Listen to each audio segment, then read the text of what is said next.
Welcome again to this new video. In this video I'll be showing you how to create the best fit profile. As you can see here, I've made one, but I'm going to do it again.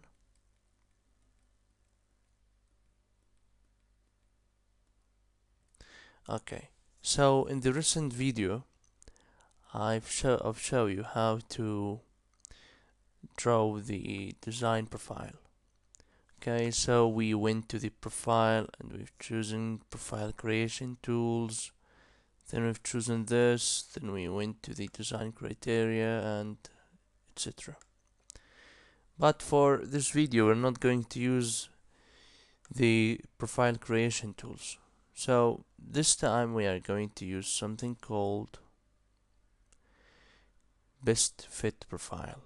Okay, so best fit profile basically is the Autocad makes some analysis to draw from his perspective the best fit profile.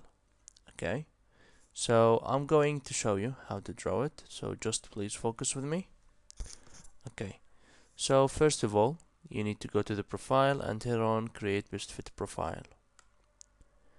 After that you need to choose your profile. Then you need to choose from here surface profile, leave everything as is. Okay, then you can hit on the profile style and click on design profile and just hit OK. Wait for it and you will have this window as you can see here. Okay, now you can close it. Okay, and then as you can see here we have the design level. Okay, so let's play with the style here. Let's edit profile view style. Let's remove some vertical grids, stuff like that. Let me see. Okay, then this. Okay, and we hit apply, and here it is. As you can see, guys.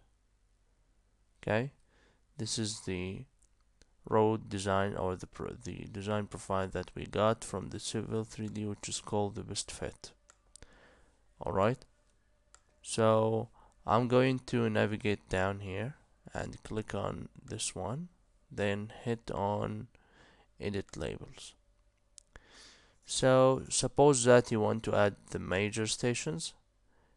Okay, no worries, just hit on add major stations every 20 meters, the increment, the minor station, horizontal geometry point. Okay, lines, you can add them all, grade breaks, crests, sag, you can add them both. Okay, and here we are, hit on apply and okay. Okay, as you can see here, we have added all of these points. If you cannot or you feel like you're not comfortable looking at the profile this way, you can just come here to the scale, you can change it. Let's say it's 1 to 200, and as you see everything has changed completely. Okay, so if you zoom in, you will find this one. Okay, you will find the stations, you will find the slopes. Alright, yep, let me just move that. Okay, alright, so everything as you indicated. So whatever you want you can add to the design road. Alright, so this is what it's called, the best fit profile. I hope you have understood what I've just showed you. Okay, this is the other method than drawing the design profile by your hands. So we've, instead of using the profile creation tools, we use the best fit profile. So you can use which one suits you better. So this is all for this video. I hope you enjoyed, and Thank you for your watching. Abbas was with you. Bye bye.